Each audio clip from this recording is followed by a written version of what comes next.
नमस्कार. सखी सह्याद्रीमध्ये मी रूपलक्ष्मी चौगुले शिंदे आपल्या सगळ्यांचं मनापासून स्वागत करते. मंडळी, आपल्या भारतीय प्राचीन परंपरेनुसार आपल्या पूर्वजांनी, आपल्या ऋषीमुनींनी सखोल असं संशोधन करून अनेक विषयातलं ज्ञान आपल्याला बहाल केलेलं आहे. आपल्यालाच नाही तर संपूर्ण विश्वाला अनेक बहुमोल अशी ज्ञानाची शिदोरी त्यांनी बहाल केलेली आहे. त्यातलं एक अत्यंत महत्त्वाचे ज्ञानशाखा किंवा शास्त्र म्हणजे योगशास्त्र. खरं तर महर्षी पतंजलींच्या योग वशिष्ठ या ग्रंथाच्या माध्यमातून हे शास्त्र सर्वसामान्यांपर्यंत पोहोचलं. यम, नियम, प्राणायाम, ध्यानधारणा अशा विविध गोष्टींचा समावेश त्या योगशास्त्रामध्ये होत असतो आणि त्याचा समसमा संयोग म्हणजे योग असं म्हटलं जातं. खरं तर आपल्या पूर्वजांनी आपल्याला योगरूपी एक जीवन पद्धतीच घालून दिलेली होती. आपल्या जीवनाचा दैनंदिन जीवनाचा तो एक महत्त्वाचा भाग होता, दिनक्रमाचा एक महत्त्वाचा भाग होता आणि त्यामुळेच कदाचित शारीरिक आणि मानसिक स्वास्थ्य यावर त्याचा फार मोठा परिणाम होत होता. मंडळी, आजच्या आधुनिक आयुष्यामध्ये, आधुनिक जीवनशैलीमध्ये शारीरिक आणि मानसिक अनारोग्याचा जो वाढता परिणाम आहे, ज्या अनेक समस्या आपल्याला भोगाव्या लागतात, त्यावरचा रामबाण इलाज म्हणजे योग हे आता सिद्ध झालेलं आहे. वास्तविक भारताने संपूर्ण जगाला, मानवालाच दिलेली एक बहुमोल अशी देणगी म्हणजे योग असं म्हटलं जातं. मंडळी, आपण सर्व जाणता की आपले माननीय पंतप्रधान आदरणीय श्री नरेंद्रजी मोदी यांनी 21 जूनला सर्व विश्वाची मान्यता मिळवून आंतरराष्ट्रीय योग दिन साजरा करण्याचा निर्णय घेतलेला आहे आणि त्यासाठी आपण सर्व भारतीय उत्सुक झालेलो आहोत. सर्व भारतीय काय, सर्व विश्वातले नागरिक उत्सुक झालेले आहेत आणि एक भारतीय म्हणून आपल्याला त्याचा सार्थ असा अभिमान आहे. आणि हा अभिमान असल्याबरोबरीनेच एक अत्यंत महत्त्वाची गोष्ट आपल्याला करायची आहे, कारण हा 21 तारखेला आपण आंतरराष्ट्रीय योग दिन साजरा करत असताना नेमका योग म्हणजे काय, आपल्या जीवनामध्ये योग अंतर्भूत करायचा आहे म्हणजे नेमकं काय करायचं आहे, या सर्व गोष्टींची माहिती मिळवणं देखील अत्यंत आवश्यक आहे. आणि त्याचमुळे आजचा आपल्या सखी सह्याद्रीचा विषय आहे स्वास्थ्य रक्षणासाठी योग.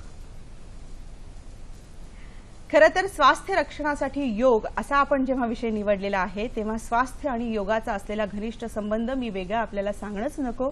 21 तारखेपासून आपण अनेकांनी आपल्या जीवनामध्ये योगाचा अंतर्भाव करण्याचा निश्चय घेतलेला आहे, निर्णय घेतलेला आहे. अनेक मान्यवरांनी ह्या योगाच्या माध्यमातून अगदी आश्चर्यकारक अशी प्रगती साध्य केलेली आहे, हेही आपण सगळे जाणतात. तर या विषयाच्या संदर्भामध्ये माहिती मिळवून घेण्यासाठी आम्ही ज्या तज्ज्ञांना आमंत्रित केलेले आहेत ते आहेत डॉक्टर निलेश महाजन. हे खास बारामतीवरून आज इथे आपल्याला माहिती देण्यासाठी आलेले आहेत. डॉक्टर निलेश महाजन हे पुण्याच्या सुमतीभाई शहा आयुर्वेदिक महाविद्यालयातून त्यांनी आयुर्वेदाचार्य ही पदवी मिळवलेली आहे. लोणावळा येथील कैवल्य धाम येथून योगशास्त्राचा त्यांनी अभ्यास केलेला आहे. योगिक क्रियांच्या माध्यमातून होणाऱ्या परिणामांचा वैज्ञानिक दृष्टिकोनातून अभ्यास करण्याकडे त्यांचा कल असतो. आकाशवाणी, प्रसार माध्यम, साप्ताहिक, वृत्तपत्र यामधनं त्यांचं वारंवार मुलाखती आणि लिखाण या विषयावर सातत्याने घडत असतं. तरुणांपर्यंत योग पोहोचवण्यासाठी ते विविध शिबिरांच्या माध्यमातून तरुणांपर्यंत पोहोचत असतात. तर मंडळी, विषय अत्यंत महत्त्वाचा आहे. या विषयाच्या संदर्भामध्ये आपल्या मनामध्ये असंख्य प्रश्न निर्माण झाले असतीलच. आपण थेट आमच्याशी संपर्क साधू शकता. संपर्कासाठी तुम्हाला लागणार आमचे दूरध्वनी क्रमांक ते असे आहेत 24908050, 24988050. मुंबई बाहेरचे जे प्रेक्षक आहेत आणि मोबाईलवरनं संपर्क करण्यासाठी 022 या एसटीडी कोडचा आपण वापर करू शकता. तेव्हा आता कार्यक्रमाला लगेचच सुरुवात करते. सर, सखी सह्याद्रीमध्ये मी मनापासून आपलं स्वागत करते.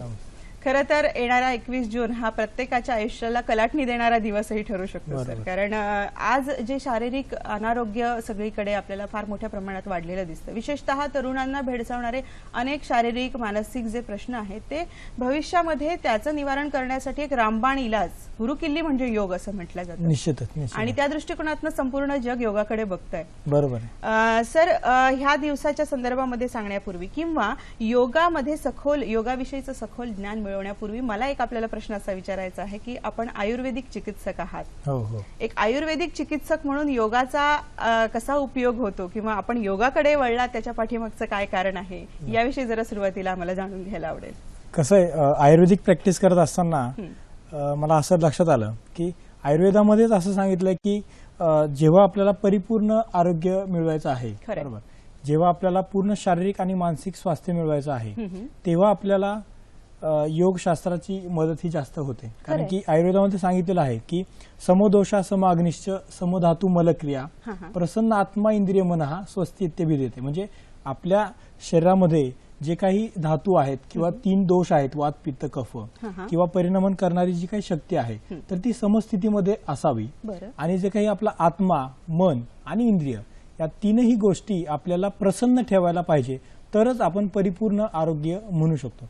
म्हणजे शारीरिक आरोग्यासोबतच आपल्याला मानसिक आरोग्य जपणं किंवा निरोगी असणं हे परिपूर्ण आरोग्यासाठी आपल्याला महत्वाचं आहे. खरंय. मग त्याच्यासाठी मी जेव्हा आयुर्वेदाचा अभ्यास केला तेव्हा माझ्या असं लक्षात आलं की आत्मा, मन आणि इंद्रिय यांचं आरोग्य नीट किंवा ते प्रसन्न ठेवण्यासाठी आपल्याला योगशास्त्राचा निश्चितच उपयोग होतो. खरंय. कारण की योगशास्त्र हे केवळ एक उपचार पद्धती नाहीये, तर हे एक जीवनाचं शास्त्र आहे. खरंय. बरोबर.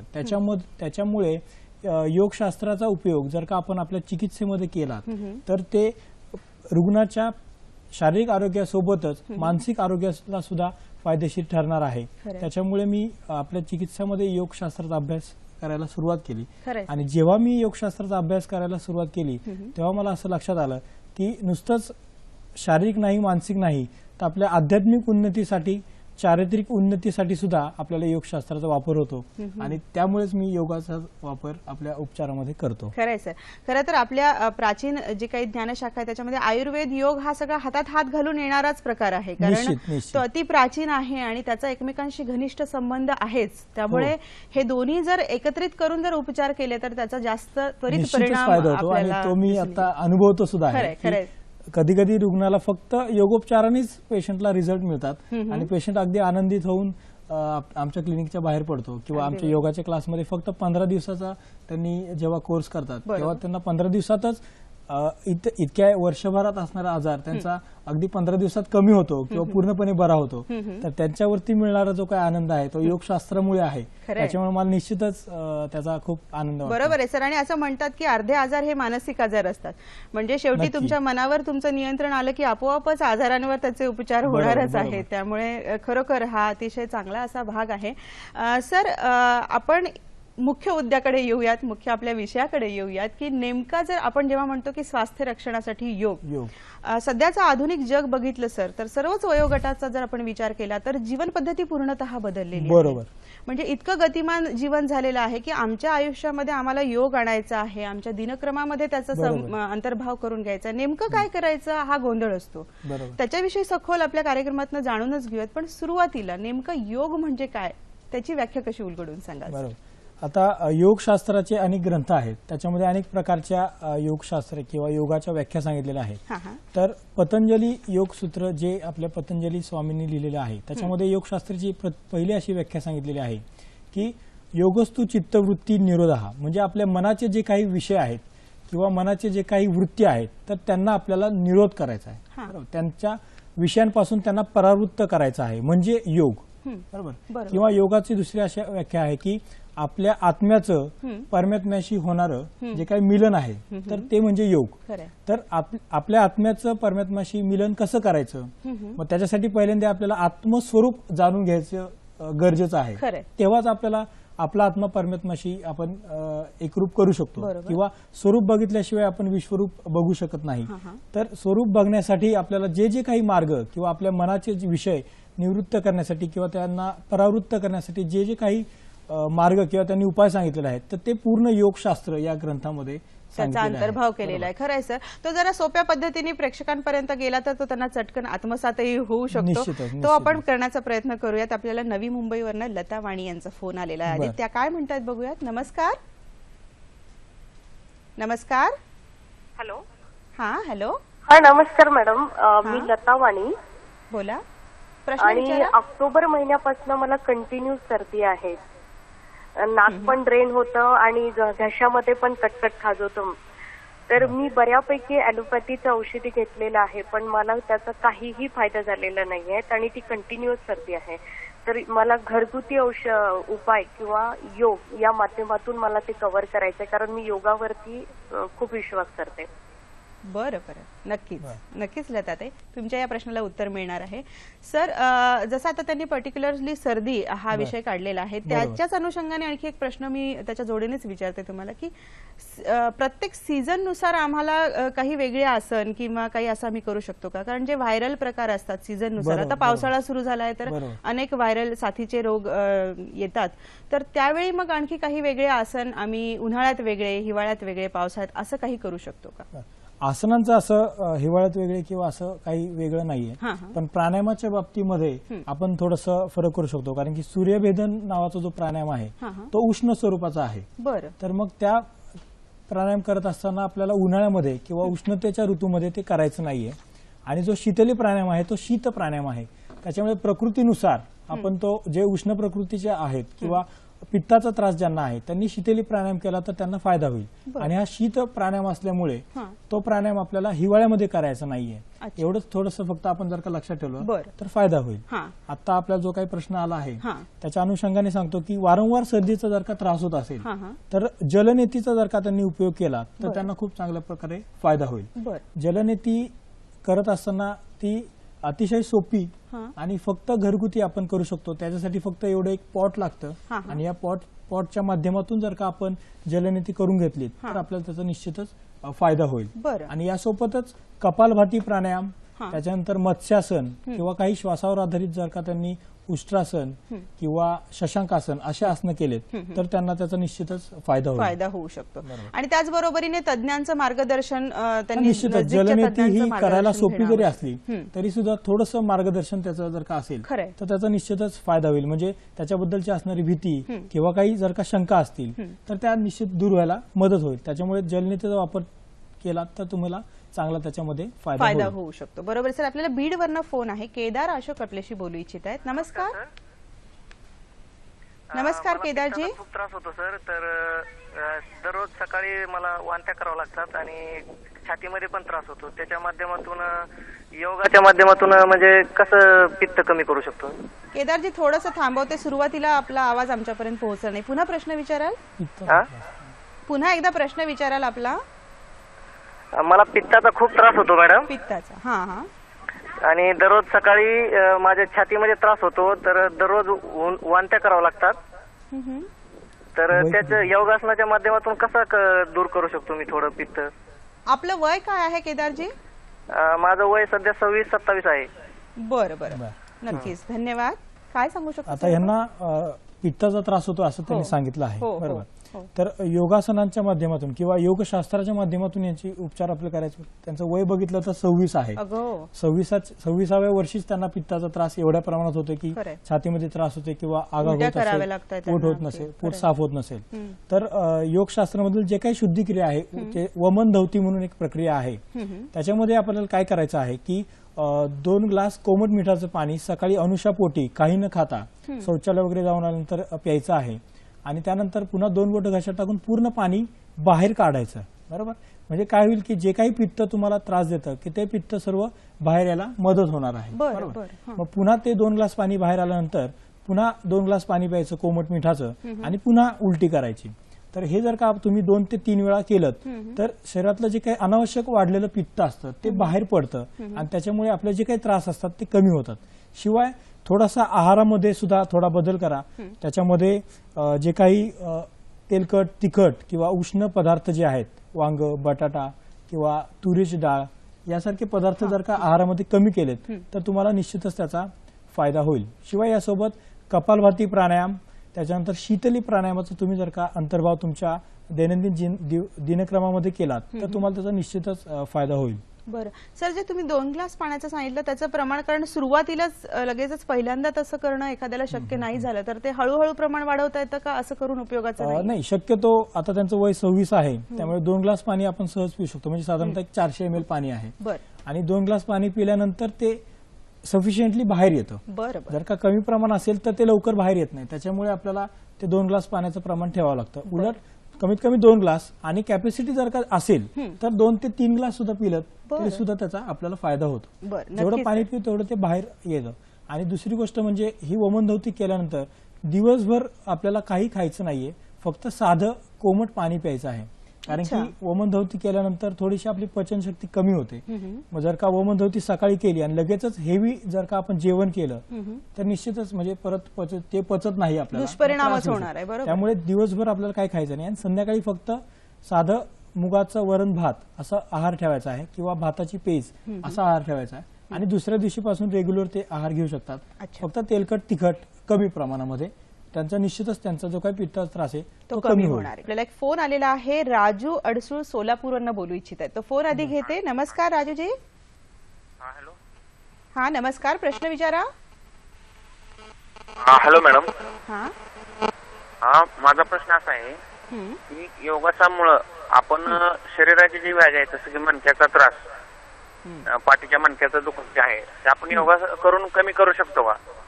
आणि दुसरा प्रश्न असा आहे की मानेचं म्हणजे मणक्याचं पूर्ण जे दुखणं आहे, गुडघे दुखी असो किंवा सांधे दुखी असो, तर हे दुखणे आपण कमी करू शकतो का योगासनामुळे? आणि त्यासाठी कुठले योग करावे लागतील हे पण सांगा जरा. बरं बरं राजूजी, नक्कीच या मुद्द्यावर आम्ही येणारच होतो. आपण या विषयावर बोलणार होतो सर. विविध जे आपल्याला आजार म्हणता येणार नाही पण ज्या समस्या आहेत, शारीरिक समस्या आहेत, त्याच्यावर योग कसा किंवा आसनांच्या माध्यमातून आपण त्याच्यावर कसं नियंत्रण निर्माण करू शकतो, मिळवू शकतो.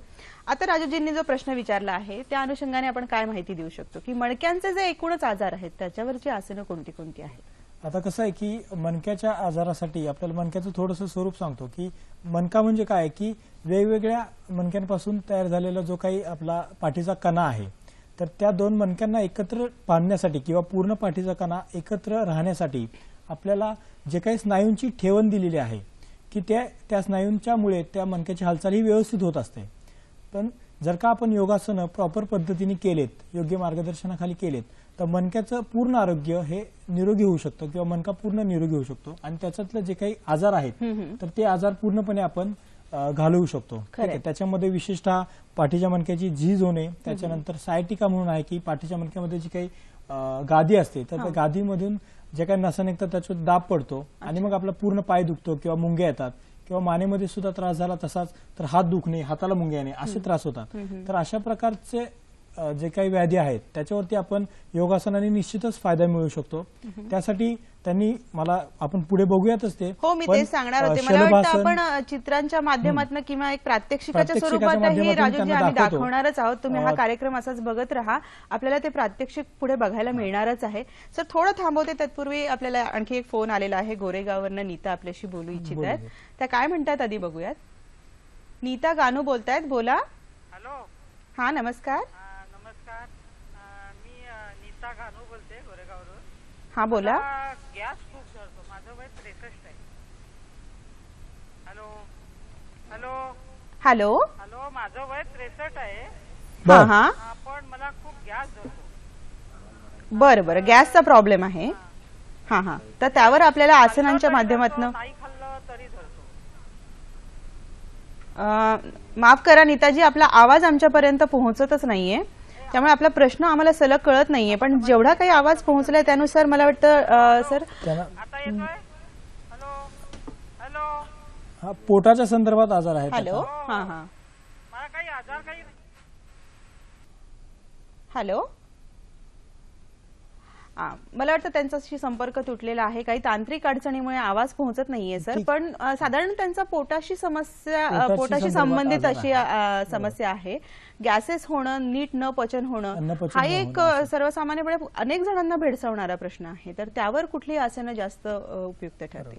आता अन्नपचन न होणं यासाठी मोस्टली मंडूकासन, शशांकासन, त्याच्यानंतर कपालभाती प्राणायाम हे खूप चांगल्या प्रकारे काम करतं. सोबतच जर का उष्ट्रासन त्याच्यासोबत केलं, नंतर शशांकासन केलं किंवा शलभासन केलं तर निश्चितच पोटाच्या आजारासाठी त्याचा फायदा होतो. शिवाय भद्रासन जर का त्यांनी केलं व्यवस्थित, पवनमुक्तासन केलं तर निश्चितच त्यांचा गॅसेसचा त्रास हा कमी होईल. पवनमुक्तासन करत असताना सुद्धा व्यवस्थित आणि जास्त वेळापर्यंत आपण ते त्या पोझिशन मध्ये जर का राहिलो श्वासावरती लक्ष देऊन तर पोटाच्या स्नायूंची जी काही हालचाल होते आणि आपल्या दोन्ही पायांचा जो काही दाब आपल्या पोटांवरती पडतो तर त्याच्यामुळे निश्चितच आतले जे काही अवयव आहेत त्यांचं कार्य सुधारतं आणि आपल्याला त्याचा फायदा होतो. त्याच्यामुळे अपचन, त्याच्यानंतर गॅसेसचा त्रास होणे, पोट व्यवस्थित साफ न होणे किंवा भूक न लागणे, या सर्व आजारांवरती फायदा होतो. आणि त्यांचं वय 63 आहे. मग त्यांना सोपे आसनांपैकी पवनमुक्त आसन, त्याच्यानंतर मंडूक आसन, शशांक आसन हे जर का आसनं त्यांनी केलेत तर निश्चितच त्यांना फायदा होईल. आणि सोबत कपालभाती प्राणायाम जर का त्यांनी केला तर पोटाच्या स्नायूंची हालचाल वाढून पित्ताचं जे काही स्त्रवण आहे ते योग्य प्रमाणात होऊन त्यांचा गॅसेसचा त्रास निश्चितच कमी होईल. अगदी बरोबर आहे सर. आपल्याला पनवेलवरनं डॉक्टर वीस महाजन बोलू इच्छित आहेत. नमस्कार. हा, योग म्हणजे माझ्या मते आनंद, आरोग्य, मुक्ती आणि शांती ही जीवनाची जे 4 उद्दिष्ट आहेत ते प्राप्त करण्यासाठी मानवानं करायची जी काही यम, नियम, प्राणायाम, प्रस्थापना, प्रत्याहार आणि समाधी वगैरे जे काही 8 मार्ग आहेत, बरोबर, त्या मार्गामध्ये आपली नीतिमूल्य आणि त्याच्यानुसार केलेले आपण ठरवलेले नियम याचं बंधन पाळून जी माणूस एक आचारकृती करतो आणि त्यामध्ये सगळे मन त्याचं एकाग्र होऊन एक विशिष्ट विजन घेऊन मनुष्य जे साधना करतो त्यास योग असे म्हणतात असं मला वाटतं. याबद्दल आपलं मत काय? नक्कीच. नाही, बरोबर आहे. तुम्ही जे काही आता बोललेला आहात ते त्यांनी एकदम सविस्तर म्हणजे आपला विषयच त्यांनी प्रेक्षकांपुढे मांडलेला आहे. तर जे काही योगशास्त्राचं तुम्ही सांगितलं की यम नियमांचं पालन करून योगासन प्राणायामांचं जर का आपण पालन केलं आणि मग त्याच्यानंतर मुक्ती अवस्था आपल्याला येणं हे सर्वात जास्त महत्वाचं आहे. त्याच्यामुळे पहिल्यांदाच आपण बोललो की योग ही एक जीवनशैली आहे. बरोबर. ती नुसतंच काही उपचारासाठी योग हे फक्त आपण केलेलं त्याच्यामधलं मॉडिफिकेशन आहे. पण आपल्या ऋषीमुनींनी जेव्हा योगशास्त्र सांगितलं तर त्यांचा उद्देशच तो आहे की स्वस्वरूप बघणे. बरोबर. स्वतःचं रूप बघणे, आपल्या मनांचे जे काही विषय आहेत तर त्या विषयांना बांध घालण्याचं काम हे योगशास्त्राद्वारे करत असतो. आणि त्याच्याद्वारे आपल्याला मुक्ती मिळवणं किंवा मोक्ष मिळवणं हा योगशास्त्राचा महत्वाचा उद्देश आहे. त्यामुळे सर्वांनी योगशास्त्र याच्याकडे मी सुरुवातीलाच म्हणतो त्याप्रमाणे उपचार म्हणून न बघता ती एक प्रकारची जीवनशैली म्हणून जर का बघितलं तर निश्चितच त्याला आपल्या समाजासाठी त्याचा खूप चांगल्या प्रकारे फायदा होणार आहे. कारण की नुसतंच शारीरिक आणि मानसिक नाही तर आध्यात्मिक उन्नतीसाठी, आपल्या चारित्रिक उन्नतीसाठी सुद्धा आपल्याला योगशास्त्राचा वापर होतो. आणि त्याच्यामुळेच जी काही योगशास्त्र आज आपल्या भारताने पूर्ण विश्वासमोर मांडलेलं आहे तर ते निश्चितच प्रेरणादायी आहे. त्याच्यामुळे सर्व विश्वाने त्याला स्वीकारलेलं आहे आणि त्यांना त्याचा फायदा झालेला. बरोबर आहे सर. आजच्या आधुनिक काळामध्ये आपण जेव्हा स्वास्थ्य रक्षणासाठी योग हा विषय घेतलेला आहे, आधुनिक काळामध्ये स्वास्थ्याशी निगडीत असणारे जे असंख्य प्रश्न वाढलेले त्याचबरोबर मनाशी निगडीत असणारे जे प्रश्न आहेत तेही खूप मोठ्या प्रमाणात वाढलेले आहेत. आणि त्याच्यामुळेच मोह, माया, मत्सर आपले हे जे काही षड्रिपू आहेत किंवा आपले जे सप्तचक्र आहेत या सगळ्यांवर नियंत्रण मिळवण्यासाठीच योगाचा खऱ्या अर्थाने मला वाटतं वापर आहे. आणि त्यामुळे आपण आपलं जीवनातला आनंद म्हणजेच योग, आनंदाचं प्रति गुरुकिल्ली म्हणजेच योग आहे. आणि ते मनाचं शास्त्र आहे. बेसिकली योग हे मनाचं शास्त्र आहे. त्यामुळे मनावरती नियंत्रण कसं मिळवणे, मनाचं जे काही विषय आहेत तर ते आता सध्या मनाच्या विषयांमुळे आपलं चारित्र्य हनन हे जास्त प्रमाणामध्ये होतं. त्यामुळे प्रत्येकाने आपल्या मनाच्या विषयांवरती योग्य तो बांध ठेवला तर निश्चितच त्यांची चारित्रिक सामाजिक उन्नती होईल आणि त्याच्यातूनच एक महान देश घडू शकतो. त्याच्यामुळेच पूर्ण विश्वाने याला मानलेला आहे आणि भारत हा तर त्याचा एक मॉडेल आहे माझ्या मते. खरंच आहे, खरंच त्याची सुरुवातच तिथून झालेली. सर, आपण आपल्या विषयाकडे जेव्हा वळतोय आता म्हणजे हा विषयच आपण बोलतोय पण आपण आरोग्याशी निगडीत जेव्हा विविध आसनांच्या संदर्भामध्ये चर्चा करतोय, आपण मगाशी ज्या शुद्धिक्रियांच्या संदर्भामध्ये उल्लेख केला होता तर त्या थोड्याशा विस्तृतपणे आणि काही प्रात्यक्षिकाच्या स्वरूपामध्ये आम्हाला दाखवता येऊ शकतील का? हो, निश्चितच. कसं आहे की योगिक शुद्धिक्रिया म्हणजे काय की हठयोग शास्त्रामध्ये प्राणायाम करायच्या अगोदर जर का आपण शुद्धिक्रियांचा वापर नियमित केला तर आपल्याला जे काही आपल्या शरीरातल्या जे काही 72,000 नाड्या आहेत तर त्यांच्यामधून त्या नाड्या शुद्ध होऊन त्यांच्यामधून जो काही प्राणवायू आहे तो पूर्णपणे प्रवाहित व्हायला मदत होते आणि त्याच्यामुळे प्राणायाम केल्यानंतर आपल्याला त्याचे फायदे जास्त होतात. त्या शुद्धिक्रियांचे बरेच प्रकार आहेत. त्यातले आपण मगाशी एक फोन आला होता आपल्याला तर ते जलनेती म्हणजे काय ते बघूयात. पहिले त्याचं प्रात्यक्षिक बघूयात. जलनेती म्हणजे काय की आपल्या एका नाकपुडीमधून आपण पाणी सोडतो आणि दुसऱ्या नाकपुडीमधून आपल्याला ते प्रवाहित करायचं असतं. त्याला जलनेती असं म्हणतात. बरोबर. यामुळे वारंवार होणारी सर्दी ॲलर्जिक सर्दी किंवा सायनस म्हणून एक प्रकार असतो की सायनस ब्लॉकेजेस झाल्यामुळे आपल्याला त्याचा त्रास होतो किंवा डोके दुखणे, डोळ्याचे काही आजार असतील, इव्हन अस्थमॅटिक पेशंटला सुद्धा आपल्याला या जलनेतीमुळे चांगल्या प्रकारे फायदा होतो. शिवाय आपलं जे काही श्वासावरती नियंत्रण असतं तर ह्या नियंत्रणावरती सुद्धा आपल्याला त्याचा फायदा मिळतो. खरं आहे सर. पण आपण हे दाखवत असताना मला वाटतं प्रेक्षकांना इथे विशेष सूचना द्यायला हवी आहे की या संपूर्ण क्रिया योग्य मार्गदर्शनाखाली करणं गरजेचं आहे. निश्चित. कारण ह्या संपूर्ण ज्या शुद्धी क्रिया आहेत त्याच्यासाठी तज्ञांचं मार्गदर्शन ही अत्यंत महत्वाची अशी बाब आहे आणि त्याच्या अंडरच ह्या सगळ्या शुद्धी क्रिया शिकून घ्यायला. पुढची शुद्धी क्रिया आहे सूत्रनेती म्हणून. बरोबर. सूत्रनेती म्हणजे काय की एका नाकपुडीमधून आपल्याला एक रबर कॅथेटर आतमध्ये नाकामध्ये टाकायचा असतो आणि तो तोंडातून बाहेर काढायचा असतो. अर्थात ही थोडीशी अवघड आहे. जलनेती त्या मानाने सोपी प्रक्रिया आहे. तर ही सूत्रनेती तर तज्ञ म्हणजे मार्गदर्शनाखालीच करायला हवी. जलनेती एक सोपी आहे. त्याच्यामध्ये फक्त मिठाचं पाणी आपण वापरतो की ज्याच्यामुळे आपल्याला एवढा चांगला फायदा होतो. शिवाय मेंटल स्ट्रेस किंवा मानसिक ताणतणाव कमी करण्यासाठी सुद्धा आपल्याला जलनेतीचा फायदा होतो. त्याच्यामुळे जलनेती सर्वांनी केली तरी सुद्धा निश्चितच त्याचा सर्वांना फायदा होणार आहे. बरोबर सर. आपण पुढच्या क्रियाकडे जाण्यापूर्वी एक फोन मी आलेला आहे तो जरा आधी घेते. जळगाववरनं राधेश्याम चौधरी आपल्याला बोलू इच्छित आहेत. नमस्कार. नमस्कार.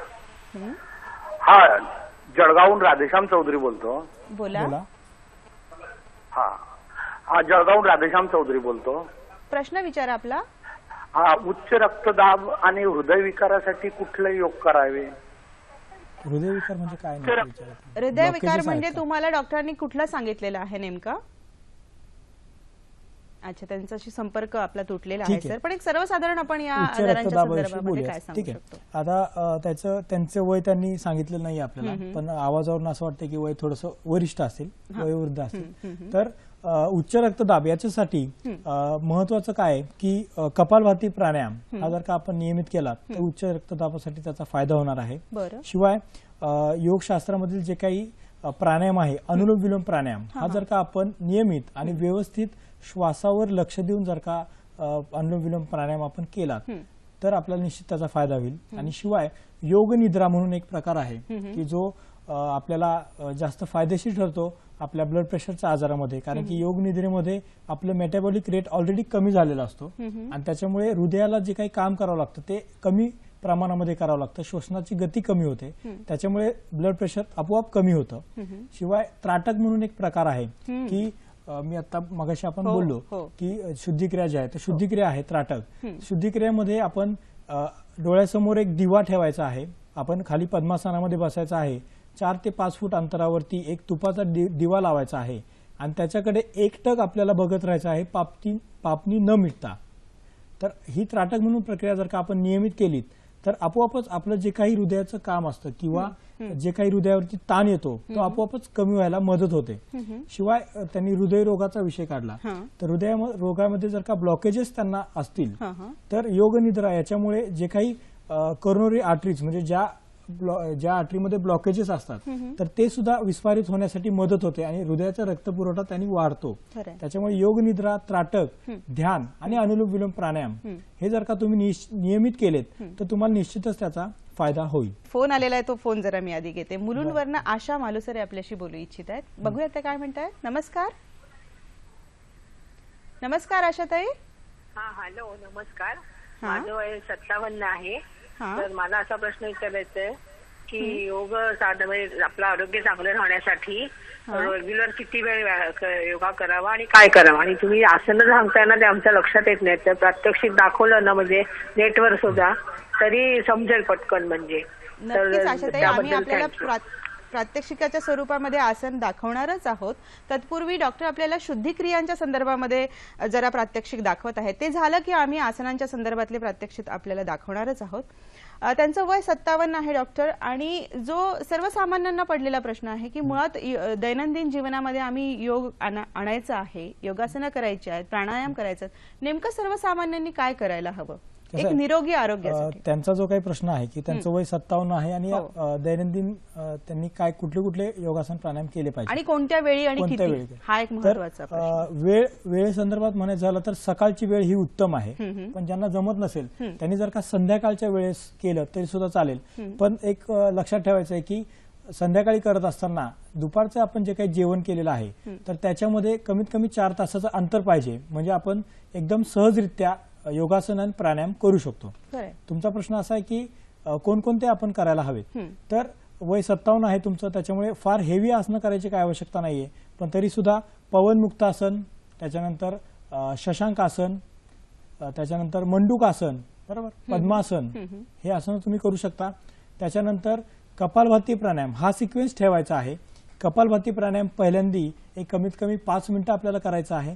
1 मिनिटामध्ये 60 स्ट्रोक आपल्याला पोटाच्या स्नायूंचे द्यायचे आहेत. त्याच्यानंतर आपण कपालभाती प्राणायामाचं त्यांना प्रात्यक्षिकच दाखवूयात. कपालभाती प्राणायाम आपल्याला करायचा आहे.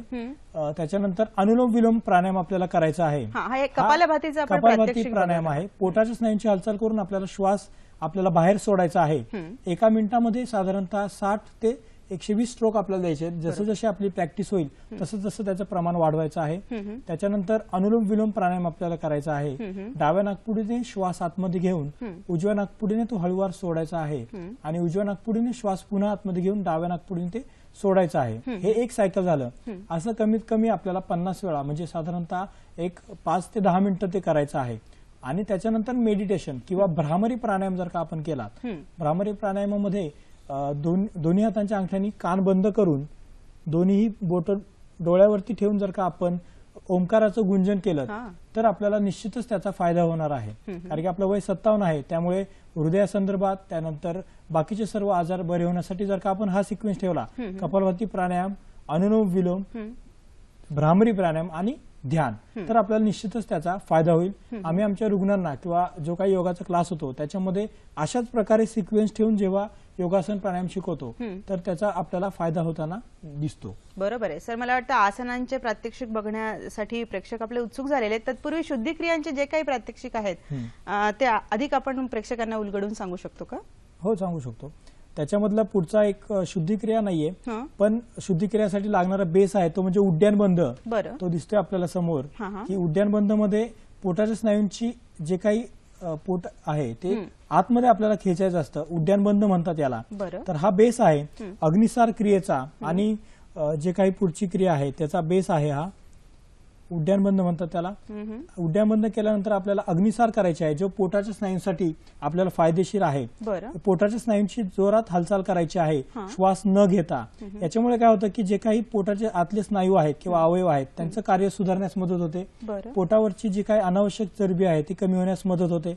अगदी एंडोक्राइन ग्लँडचे जे काही सिक्रेशन्स असतात म्हणजे ओव्हरीचे किंवा पॅन्क्रियाचे, तर ते सुद्धा आपल्याला नियमित व्हायला मदत होते. त्याच्यामुळे या क्रिया सुद्धा आपल्या दैनंदिन आयुष्यामध्ये जर का आपण केल्यात तर निश्चितच त्याचा फायदा होईल. पण ज्यांना काही विशिष्ट आजार असतील त्यांनी निश्चितच मार्गदर्शन घेणं हे गरजेचं आहे. बरोबर आहे. मला वाटतं सर असंख्य शुद्धिक्रिया आहेत, सगळ्याच वेळेअभावी आपल्याला इथे प्रात्यक्षिकाच्या स्वरूपात दाखवणं ही शक्य नाहीये. त्यातल्या त्यात महत्वाच्या शुद्धिक्रिया आपण प्रेक्षकांपर्यंत नेण्याचा प्रयत्न करत आहोत. सर, शुद्धिक्रियांच्या बरोबरीनेच आपण ओबेसिटीचा आता विषय काढला, महत्वाचा आहे. बऱ्याच जणांना हल्ली ती समस्या भेडसावते. तर आसनांच्या माध्यमातून आणखी आम्ही त्याच्यावर कशा पद्धतीने नियंत्रण आणू शकतो? कसं आहे की स्थौल्य म्हणजे ओबेसिटी हा प्रकार आता सध्या जास्त वाढलेला आहे, कारण की आपल्या आहाराच्या सवयी बदलल्या आहेत, त्याच्यानंतर व्यायामाचा अभाव आणि धावपळीचं जीवनशैली, या 3 गोष्टी या ओबेसिटी वाढवण्यासाठी कारणीभूत आहेत. त्यामुळे याच्यामध्ये थोडासा मॉडिफिकेशन आपल्याला करायला हवं. त्यातल्या त्यात आपल्याला आहारामध्ये आपण मॉडिफिकेशन चांगल्या प्रकारे करू शकतो. त्यामुळे आहारामध्ये सुरुवातीला मॉडिफिकेशन करणं महत्वाचं आहे. आणि याच्यासोबत काही नौकासन, त्याच्यानंतर भुजंगासन, उष्ट्रासन असे जर का तुम्ही योगासन आपल्या नियमित याच्यामध्ये ठेवलेत, सरावामध्ये ठेवलेत, तर निश्चितच वजन कमी व्हायला त्याचा फायदा होतो. पुढची एक शुद्धिक्रिया आहे नवली म्हणून. तर ही जरी आपण केलीत, आता थोडीशी ही अवघड आहे, पण जर का तज्ञ लोकांच्या खाली आपण जर का केलीत तर आपल्याला निश्चितच त्याचा फायदा होईल. ही नवली म्हणून प्रक्रिया आहे की ज्याच्यामध्ये आपण पोटाच्या स्नायूंचं हालचाल करत असतो जोरात. याने काय होतं की जे काही आतले स्नायू आहेत त्यांना फायदा होतो.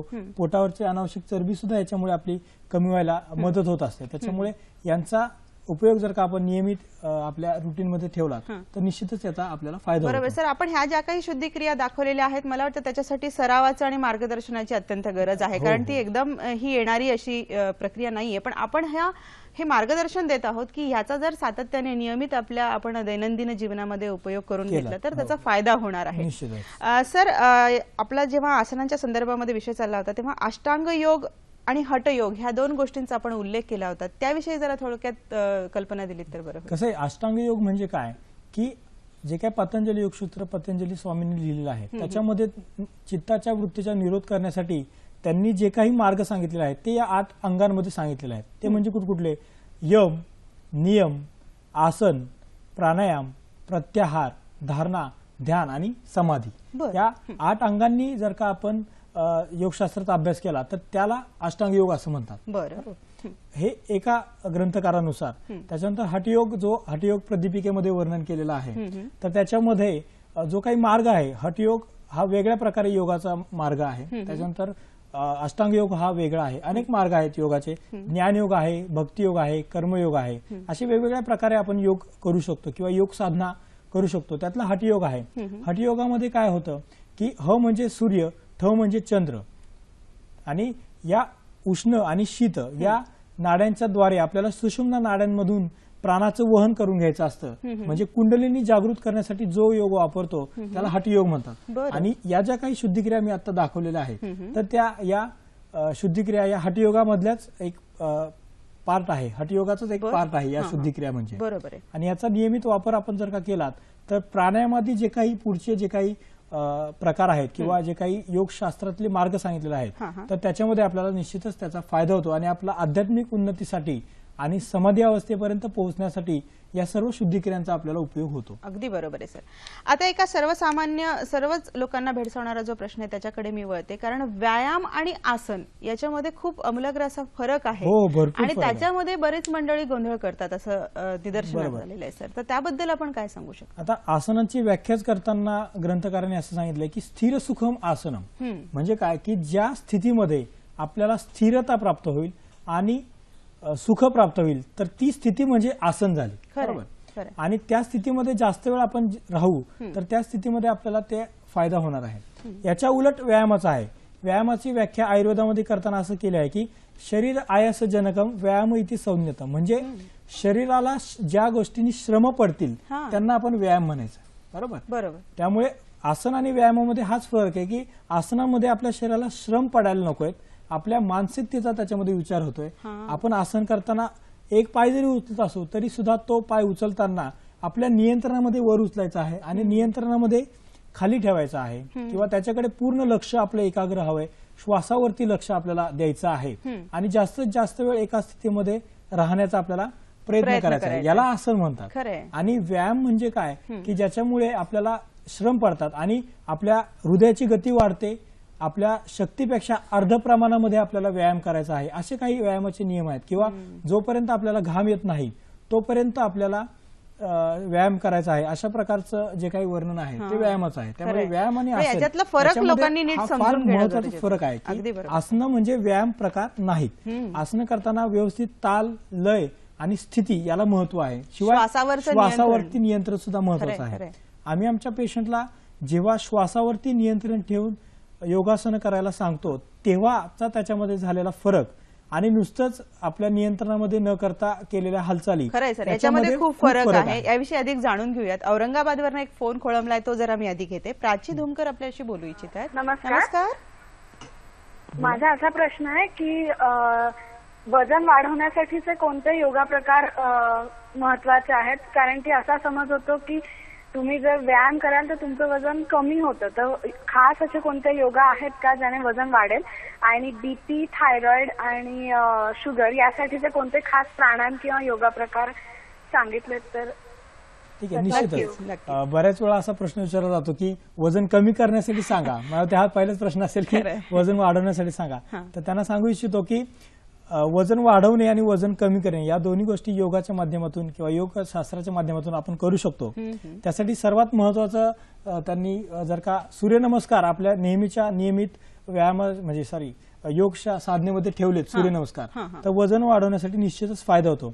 कारण की सूर्यनमस्काराचा उपयोग हा आपल्या शरीराच्या जवळजवळ 95% स्नायूंवरती होत असतो. त्याच्यामुळे नियमित त्याच्या सरावाने आपली पचनशक्ती चांगली होऊन आपण जे काही खाऊ त्याचं व्यवस्थित पचन होऊन जे काही सर्व धातू आहेत, रस, रक्त, मांस यांची उत्पत्ती व्यवस्थित होते आणि आपल्याला निश्चितच वजन वाढण्यासाठी मदत होते. शिवाय त्यांनी जसं सांगितलं बीपी, थायरॉइड, त्याच्यासाठी बीपी साठी मी मगाशी सांगितलं की योग निद्रा, कपालभाती, अनुलोम विलोम प्राणायाम हे करावेत. तर थायरॉइड साठी सेतुबंधासन, मत्स्यासन हे जर का आसन आपण नियमित आपल्या सरावामध्ये ठेवलेत तर निश्चितच त्याचा फायदा होईल आपल्याला. सर, मला वाटतं आसनांच्या संदर्भामध्ये आपण माहिती देतो. प्रेक्षकांकडनं वारंवार ही विचारणा होती की आम्हाला तुम्ही आसनांचं प्रात्यक्षिक दाखवा. सगळ्याच आसनांची प्रात्यक्षिक दाखवणं आपल्याला वेळेअभावी शक्य नाहीये. मला वाटतं पुस्तकांच्या स्वरूपात, चित्रांच्या स्वरूपामध्ये हल्ली आसनांच्या संदर्भामध्ये भरपूर माहिती अवेलेबल आहे. इंटरनेटवर पण माहिती अवेलेबल आहे. तर प्रेक्षकांनी फक्त आपल्याला कुठलं आसन करणं गरजेचं आहे त्याच्यानुसार माहिती मिळवणं आणि त्या पद्धतीने करणं हे योग्य ठरणार आहे, नाही का? निश्चितच. कारण की मी मगाशी सांगितल्याप्रमाणे आसन करताना आपल्याला श्वासाचं बंधन आहे, आपल्या मुवमेंटकडे लक्ष देणं गरजेचं आहे, हळूवार त्या क्रिया करणं गरजेचं आहे. तर त्यासाठी थोडंसं मार्गदर्शन आवश्यकच आहे. अगदी बरोबर. सर, आसनांवरनं थोडंसं प्राणायामाकडे यायचंय मला. नेमकं प्राणायाम म्हणजे काय याचं थोडंसं उलगडून सांगा आणि त्याचे प्रकार कोणते कोणते आहेत तेही आम्हाला कळले तर चांगलं. प्राणायाम म्हणजे काय की प्राणायाम हा शब्दच दोन शब्दांनी बनलेला आहे. एक प्राण आणि आयाम. प्राण म्हणजे आपल्या शरीरामध्ये जी काही शक्ती आपल्या पूर्ण शरीरामध्ये वहन होत असते आणि तिच्याद्वारे आपण विविध कार्य घडून आणत असतो. आपल्या शरीरामधलं विविध कार्य घडतं. आपल्या हृदयाची हालचाल, त्याच्यानंतर रक्ताभिसरण, पचन संस्था, त्याच्यानंतर एंडोक्राईन ग्रंथीचे जे काही स्त्राव असतात तर त्यांचं नियमन किंवा आपलं श्वसन हे सर्व प्राण या माध्यमातून होत असतात. तर या अशा प्राणावरती नियंत्रण आणणे, आयाम म्हणजे नियंत्रण, मग अशा प्राणावरती नियंत्रण आणणे म्हणजे प्राणायाम. म्हणून हे करत असताना आपल्याला श्वासावरती लक्ष ठेवणं हे सर्वात जास्त महत्वाचं आहे. बरोबर आहे. त्यातला सर्वात महत्वाचा नाडी शुद्धीर्थक प्राणायाम जो आपल्याला फायदेशीर आहे. मी मगाशी सांगितलं की डाव्या नाकपुडीने श्वास आतमध्ये घेणे आणि उजव्या नाकपुडीने श्वास बाहेर सोडणे आणि पुन्हा उजव्या नाकपुडीने श्वास आतमध्ये घेणे आणि डाव्या नाकपुडीने श्वास बाहेर सोडणे हे एक सायकल झालं. अशा प्रकारे अनुलोम विलोम प्राणायामाचे आपण अनेक सायकल्स जर का केले किंवा अनेक वेळा ते केलं तर आपल्याला निश्चितच त्याचा फायदा होईल. याच्यामध्ये गतीकडे लक्ष द्यायचं आहे. ग्रंथांनुसार करायचं झालं तर जेवढा वेळ श्वास घ्यायला लागतो आहे त्याच्या 4 पट भाग आपल्याला श्वास धरून ठेवायचा, रोखून ठेवायचा. त्याला कुंभक असं म्हणतात. तो सगळ्यात महत्वाचा भाग, तो महत्वाचा भाग आहे. आणि दुप्पट वेळ आपल्याला श्वास हा बाहेर सोडायचा आहे. बरोबर. म्हणजे याच्याकडे आपल्याला लक्ष द्यायचं आहे. पण सुरुवातीच्या अवस्थेमध्ये, प्राथमिक अवस्थेमध्ये आपण ते करत असताना केवळ श्वास आतमध्ये घ्यायचा आहे. जेवढा वेळ श्वास आतमध्ये घ्यायला लागतोय तेवढाच वेळ श्वास बाहेर सोडायला लावायचा. याच्याकडे जरी लक्ष दिलं तरी आपल्याला निश्चितच त्याचा फायदा होणार आहे. प्राणायामाचे अनेक प्रकार आहेत. सर, त्या प्रकारांकडे मी तुम्हाला घेऊन जाणारच आहे कारण त्याची माहिती आम्हाला हवीच आहे. तत्पूर्वी औरंगाबादवरनं फोन आलेला आहे. जयश्री देशमुख आपल्याशी बोलू इच्छित आहेत. बोला. हॅलो जयश्री, आपला प्रश्न विचारा. मला वाटतं त्यांच्याशी संपर्क आपला तुटलेला आहे. आपण जे प्राणायामाबद्दल सांगत होता सर ती माहिती पुढे कंटिन्यू करूया. बरोबर. तर प्राणायाम म्हणजे काय मी मगाशी सांगितलं, प्राणावरती आणणारं नियंत्रण. कसं आहे की आपल्या जे काही अनैच्छिक क्रिया आहेत, श्वसन, त्याच्यानंतर पचन संस्था, आपण पचन रोखू शकत नाही, हृदयाची गती थांबवू शकत नाही, रक्ताभिसरण थांबवू शकत नाही. तर पण श्वसन हा असा एक मार्ग आहे की ज्याद्वारे आपण आपल्या प्राणावरती नियमन करू शकतो किंवा प्राणाच्या कार्यावरती नियमन करू शकतो. त्याच्यामुळे प्राचीन काळामध्ये जे काही ऋषीमुनी आहेत त्यांना लक्षात आलं की प्राणावरती म्हणजे श्वसनावरती जर का आपण नियमन केलं तर आपल्या मनावरती आपण नियमन करू शकतो किंवा मनाच्या विषयांवरती नियमन करू शकतो. त्यामुळे त्यांनी प्राणायाम हा सांगितलेला आहे. आणि प्राणायाम करताना पूर्ण कॉन्सन्ट्रेशन जर का आपण एकाग्रतेने श्वास आतमध्ये घेतला आणि श्वास बाहेर सोडला तर मनाची जी काही गती आहे, मनाची चंचलता आहे तर निश्चितच कमी होते आणि मनाचे विषय कमी झाल्यामुळे एक थॉटलेस अवस्था म्हणजे विचारमुक्त अवस्था आपली त्या कालावधीमध्ये तयार होते. आणि मनाची जेव्हा विचारमुक्त अवस्था तयार होते तेव्हा आपोआपच आपल्या शरीरातील जे काही कार्य आहेत, जे काही अनैच्छिक कार्य किंवा जे आपल्या नियंत्रणामध्ये नसतात म्हणजे ब्लड प्रेशर, अंतःस्रावी ग्रंथीचे जे काही स्त्राव आहेत, आपली पचन आहेत, बरोबर, किंवा मेंदूतील जे काही स्त्राव आहेत ते सुद्धा नियमित व्हायला मदत होते. त्याच्यामुळेच आपण आजकाल म्हणतो की प्राणायामामुळे अनेक व्याधींवरती परिणाम होतो. इव्हन डायबिटीस या व्याधीवरती सुद्धा प्राणायामाचा चांगला फायदा होतो. खरंय सर, मनाची विचारमुक्त अवस्था येणं ही महत्वाची आहे आणि ती आली एकदा ते साध्य झालं तर अनेक समस्या आपोआप सुटणार आहेत. आसनांचं प्रात्यक्षिक प्रेक्षकांना बघायचंय आपण, मला वाटतं त्या मुद्द्याकडे आता वळूयात. आपण आता स्क्रीनवर बघू शकता आसनांच्या संदर्भातले प्रात्यक्षिक. आपण आता हे भुजंगासन बघतोय पाठीच्या मणक्याच्या आजारासाठी. त्याच्यानंतर सायटिका मी सांगितलं त्याच्यासाठी या आसनाचा चांगल्या प्रकारे फायदा होतो. शिवाय जे काही थायरॉइड ग्लँड आहे आपल्या गळ्याच्या ठिकाणी असते, तर मानेला जास्त प्रमाणामध्ये ताण देऊन परत मान अशी थोडीशी पुढे करणे, हे जरी आपण या आसन करत असताना केलं तर निश्चितच त्याचा आपल्याला फायदा होतो. शिवाय खोल श्वास आपल्याला आतमध्ये घ्यायचा आहे ते करताना, आणि मग श्वास बाहेर सोडताना आपल्याला पुढे झुकायचं म्हणजे खाली यायचं आहे. अशा प्रकारे आपण जर का जेव्हा हे आसन करतो तेव्हा आपल्याला पाठीच्या मणक्याला त्याचा चांगल्या प्रकारे फायदा होतो. ठीक आहे. त्याच्यानंतर आपल्याला पुढचं आसन आहे की जे आसन आपल्याला बरेच जणांचे फोन आले होते की जे थोडेसे वयस्कर आहेत, तर त्यांनी जस्ट असं जरी ते आसन केलं तरी सुद्धा त्यांना फायदेशीर ठरणार आहे. त्याच्यानंतर दोन्ही पायांची हालचाल वर आणि खाली अशा प्रकारे केलेत तरी सुद्धा आपल्याला त्याचा फायदा हा मिळू शकतो.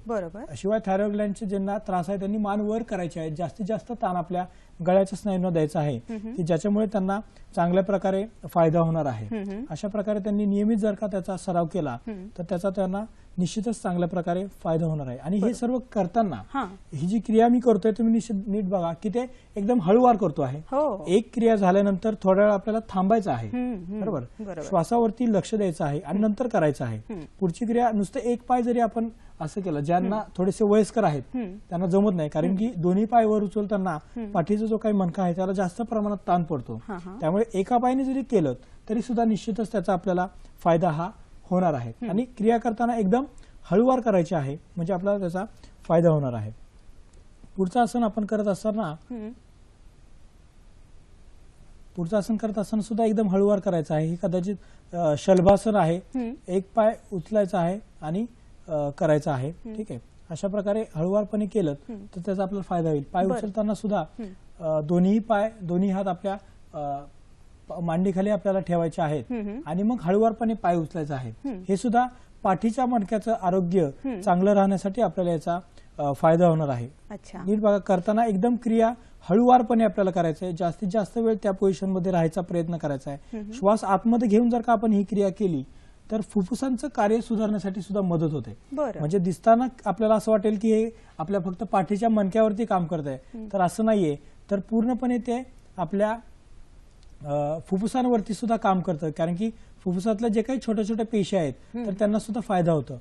मगाच्या आसनांमध्ये आणि या आसनामध्ये थोडा फरक आहे की आपल्याला जमिनीवर हात न टेकवता हात वरती उचलायचे असतात, त्यामुळे आपल्याला त्याचा निश्चित फायदा होतो. हे धनुरासन आहे. हे सुद्धा हळूवारपणे आपल्याला करायचं आहे. दोन्ही पायांना मागून हाताने पकडायचं आहे आणि नंतर दोन्ही पाय हळूवारपणे वरती करायचे आहेत.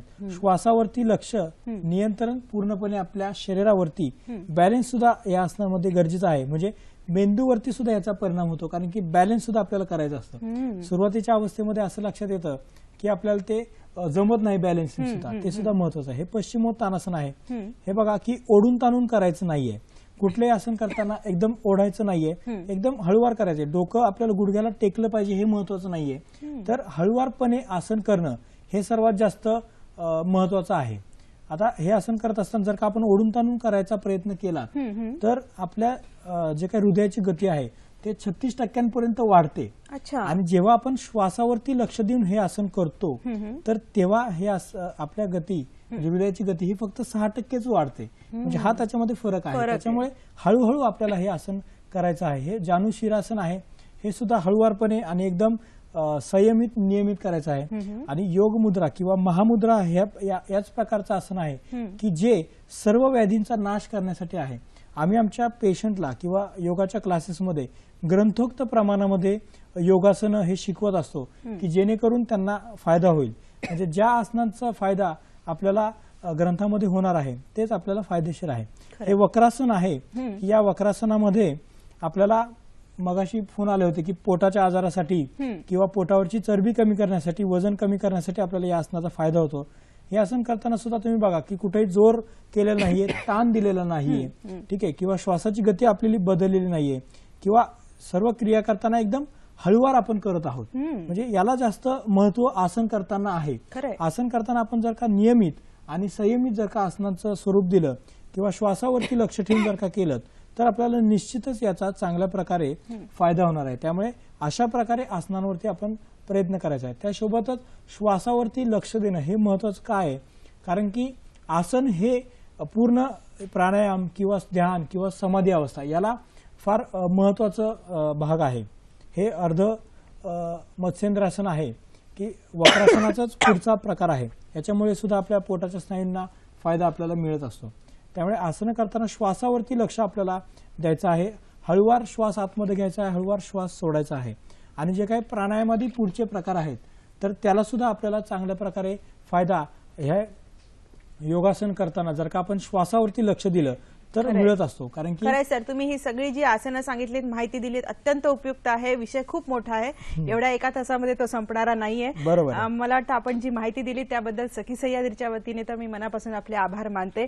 या सगळ्या गोष्टींचा आमच्या आचरणामध्ये आम्ही उपयोग करून घेऊ आणि फायदा करू अशी आशा बाळगते. पुन्हा भेटूयात. आता इथेच थांबते. नमस्कार.